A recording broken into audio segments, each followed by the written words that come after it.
জনগণের প্রত্যাশা অনুযায়ী এই সংসদ চলবে জানালেন স্বরাষ্ট্রমন্ত্রী সালাউদ্দিন আহমেদ। অতীতের বাজে সংস্কৃতি থেকে বেরিয়ে এবার জনকল্যাণমুখী সংসদ পাবে জনগণ, এমন প্রত্যাশাও করেন মন্ত্রী।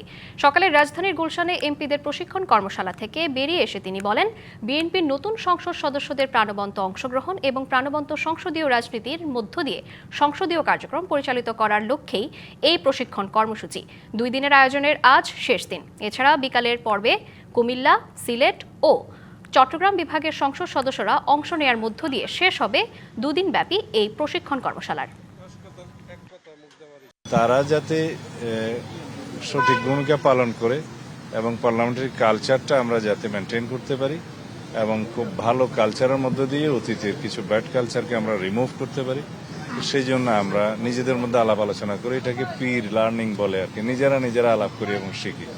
এখানে রুলস অফ প্রসিজিওর সম্পর্কে, parliamentary practice and conflict of interest এই বিষয়ে আমি কথা বলেছি। আরও জানাতে বিএনপির গুলশানের কার্যালয়ের সামনে থেকে যুক্ত হচ্ছেন সহকর্মী শাহ ইমন। ইমন, আজ তো প্রশিক্ষণ কর্মশালার শেষ দিনের কর্মসূচি সম্পর্কে বিস্তারিত জানাবেন। আপনি জানেন যে গতকাল থেকে যে বিএনপির সংসদ সদস্যদের নিয়ে যে প্রশিক্ষণ কর্মশালাটি চলছিল তার 2টি সেশন গতকাল শেষ হয়েছে। আজকে সকাল 10:30 থেকে তৃতীয় সেশনটি শুরু হয়েছিল। সেই অর্থাৎ ময়মনসিংহ, ঢাকা এবং ফরিদপুর বিভাগের যে জেলাগুলি রয়েছে সেই জেলাগুলোর যে সংসদ সদস্যরা রয়েছে, পাশাপাশি চিফ হুইপ সহ দলের মহাসচিব সহ শীর্ষ কয়েকজন মন্ত্রী প্রতিমন্ত্রীরা এই সেশনটিতে উপস্থিত ছিল। কিছুক্ষণ আগেই সকাল 10:30 থেকে 12:30 পর্যন্ত যে সেশনটি হয়েছে সেটি শেষ হয়েছে। অর্থাৎ এই বিভাগগুলোর যে এমপিরা ছিল তাদের প্রশিক্ষণ কর্মসূচিটা শেষ হয়েছে। মূলত এই শেষ হওয়ার পরে স্বরাষ্ট্রমন্ত্রী এসে আমাদের গণমাধ্যমের সাথে কথা বলেছেন। তিনি যেটি বলেছেন যে মূলত সংসদের যে রীতিনীতি রয়েছে এবং সংসদের কিছু কার্যবিধি রয়েছে সেই বিষয়গুলো যেহেতু নতুন অনেক সংসদ সদস্য রয়েছে, তারা এই বিষয়গুলো অবগত নয়, তাদেরকে এগুলো অবগত করতে এবং একটি প্রাণবন্ত এবং জনগণের প্রত্যাশিত একটি সংসদ যেন আপনার উপহার দিতে পারে, সেই জন্যই কিন্তু মূলত এই সেশনটির আয়োজন করা হয়েছে। সেই সেশনে নবীন সদস্যরা মূলত প্রবীণ সদস্যদের কাছে শুনেছেন যে সংসদীয় রীতিনীতি এবং সংসদের বিভিন্ন কার্যপ্রণালী কিভাবে পরিচালিত হয় সেই বিষয়গুলি অবগত হয়েছেন।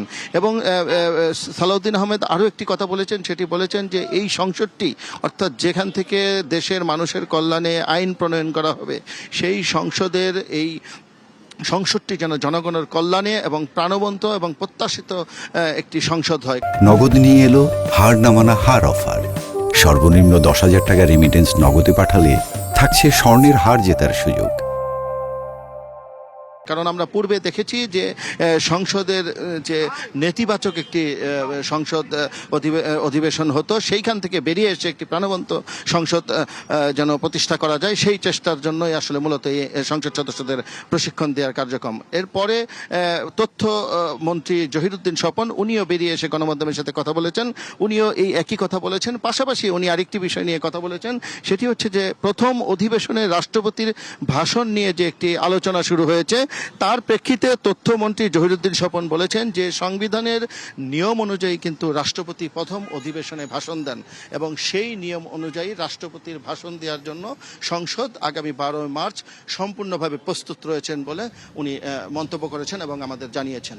তো এখন 2:30 থেকে আরেকটি সেশন শুরু হবে এবং এই সেশনের মধ্যে দিয়ে কুমিল্লা, সিলেট এবং চট্টগ্রাম অঞ্চলের যে সংসদ সদস্য রয়েছে তাদের প্রশিক্ষণ কার্যক্রম শেষ হবে 4:30টায়।